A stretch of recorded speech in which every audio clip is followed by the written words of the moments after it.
ठाकुर जी अब धीरे धीरे 3.5 वर्ष के हो गए और जैसे ही 3.5 वर्ष के भये महाराज, मानो जैसे उनके शरीर में स्प्रिंग एक्टिवेट हो गई हो। इतना ऊधम मचाते हैं, इतना ऊधम मचाते हैं, पूरी गोकुल की नाक में दम कर रखा ठाकुर जी ने।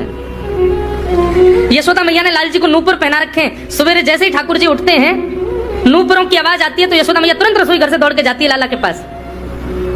लेकिन ठाकुर जी इतने चतुर हैं, यमुना तट पर जाते हैं और नूपुरों में बालू भर लाते हैं कि कल नूपुर आवाज नहीं करेंगे, सुबह उठ के हम घर से भाग जाएंगे कहीं और, मैया को पता ही ना चलेगी। ऐसा उधम मचा में अब ठाकुर जी वो लीला कर रहे हैं जिस लीला पर देवताओं को भी विश्वास नहीं हो रहा है। ऐसी लीला ठाकुर जी कर रहे हैं कि किसी को भरोसा ही नहीं हो रहा कि जगत नियंता जगदाधार ये कर सकता है। और ठाकुर जी क्या करते हैं? बोले ये मत पूछो क्या करते हैं, यो कह रहे हैं क्या नहीं करते। जो माता पिता अपने बालकों को बहुत उद्यमी समझते हैं, बहुत बड़ी कृपा है ठाकुर जी की कि आपके घर ठाकुर जी जैसे उद्यमी बालक नहीं है। ऊधमों के सिरमौर हैं ठाकुर जी। कैसा उधम मचाते हैं? नहा धो करके ठाकुर जी सवेरे तैयार होते हैं, सबसे पहले गैयाओं के पास जाते हैं। मैया कहवे लाला नहा धो के सबसे पहले गैयान को प्रणाम करवे जा, गैयान को स्पर्श कर फिर कछु करियो। ठाकुर जी गैयाओं को प्रणाम करने जाते हैं। जैसे ही देखते हैं कि कोई गैया बैठी है, सो ठाकुर जी कहें अरे अरे मैया या गैया को आलस आ गया, या को आलस दूर कर दूं। सो बैठी हुई गैया के ठाकुर जी सींग पकड़ लेते हैं और सींग पकड़ करके अपनी ओर खींचते हैं। दूसरी तरफ से सींग बलराम जी पकड़ लेते हैं। अब ऐसे सींग पकड़ करके ऐसे ऐसे गैया के सींग हिलाते हैं। अब बैठी रहती गैया थोड़ी देर तो कोई बात नहीं, जैसे जोर जोर से हिलाना प्रारंभ करते हैं सोई गैया खड़ी हो जाती है। और जैसे गैया खड़ी होती है ठाकुर जी लटक जाते हैं सींगों से।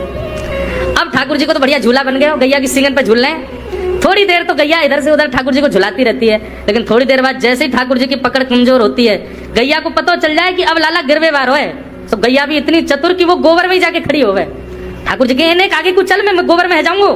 गैया के ना अब तो मैं यही खड़ी रहूंगी, तुम गोबर में ही गिरो। और सोई ठाकुर जी को हाथ छूट जा, मैया मैया बचाइयो, देख जे गैया मुझको गोबर में फेंक रही है। अब मैया जब तक बचावे आवे तब तक तो लाल जी के हाथ छूट जाए और ठाकुर जी गले गले तक गोबर के ढेर में जाके गिर जाए। तो यशोदा मैया निकाले, कितना सजाए लो, कितना ए लाला तू वैसे ही कारो, ऊपर से मैं तुमको बढ़िया सुंदर बना के रखूं, लेकिन तू घूम फिर के गोबर में ही आके क्यों खेले? मुझको तो लगे तू पूर्व जन्म को सूकर दिखे। ठाकुर जी मन मन मुस्कुरा रहे, हाँ मैया जे बड़ा भगवान को अवतार भयो ना, जाने पृथ्वी की रक्षा करी हिरण्याक्ष से। भैया बोली हाँ वो मैं ही तो हतो, मैं जय जय हूँ मैया, वो बड़ा भगवान ही जय जय, वही जय जय तेरे यहाँ लाला बन के आयो है।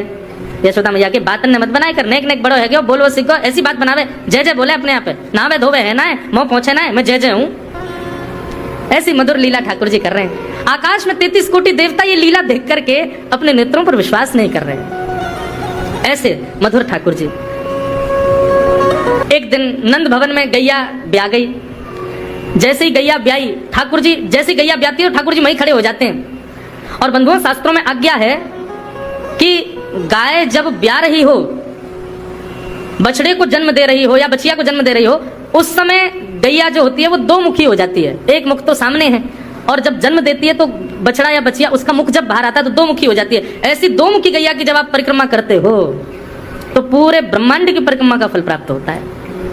तो ठाकुर जी का नियम है, नंद बाबा की उंगली पकड़ के खड़े रहे, जैसे ही गैया ब्याह वारी हो तो वाकू सहलाते रहे, जैसे ही गैया ब्याह वारी हो, जैसे ही बछड़ा बाहर आवे सो ठाकुर जी वाकी परिक्रमा कर ले, परिक्रमा करके दंडवत प्रणाम करें, वाकू वाकी चरण रज को माथे से लगा में, और बछड़ा जन्म ले सो वाकू नवा में दुआ में, वाकू अपने गरे से लगा में। एक दिन ठाकुर जी जोर जोर से रोने लगे।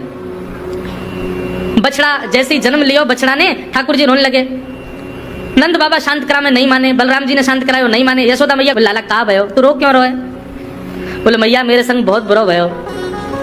यशोदा मैया बोली कहा भयो? बोले गैया के बछड़ा ने जन्म लियो। मैया बोली तो वाह बछड़ा को मैंने मुंह खोल कर देखो वाह के सबरे दांत निकल आए, मेरे जन्म को 3 साल है गए, अभी तक 4 ही दांत निकले मैया, बहुत टूट जाए, रो रहे हैं अपने दांतन को, मेरे दांत क्यों ना निकल रहे सबरे? वाह बछड़ा के जन्म लेते सबरे दांत आ गए, मेरे दांत क्यों नहीं आ रहे हैं? यशोदा मैया ऐसी मधुर बात सुन करके झूठी झूठी कहती, मैया कहती लाला तू दूध ना पीवे ना, पूरे दिन मक्खन खावे, मक्खन चीकनो होवे, दांत निकले चिकनो है कि पेट में चलो जाए, तो दूध पिए कर। चोटी पकड़ के रोते मैया मेरी चोटी क्यों ना भर रही? बलराम की चोटी देखो कैसी नागिन जैसी चोटी है वाकी, और मेरी चोटी कैसी है मैया, नेक सी पतरी सी। मैया बोले लाला तू दूध ना पीवे, दूध ते चोटी बढ़े, बलराम में देखिए ऐसा जग भर के दूध पीवे।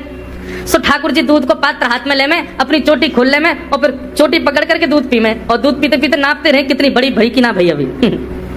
ऐसी मधुर लीला ठाकुर जी करते हैं। ऐसी लीलाएं हैं ठाकुर जी की कि उन लीलाओं को सुनकर के जो ज्ञान के मार्ग को नहीं समझ पाते, जो वैराग्य के मार्ग को नहीं समझ पाते, जो ज्ञान और वैराग्य से ठाकुर जी को प्राप्त नहीं कर पाते, वो इन लीलाओं से ठाकुर जी के हो ही जाएंगे। ऐसी लीलाएं। Nityananda Das Official at page.youtube.com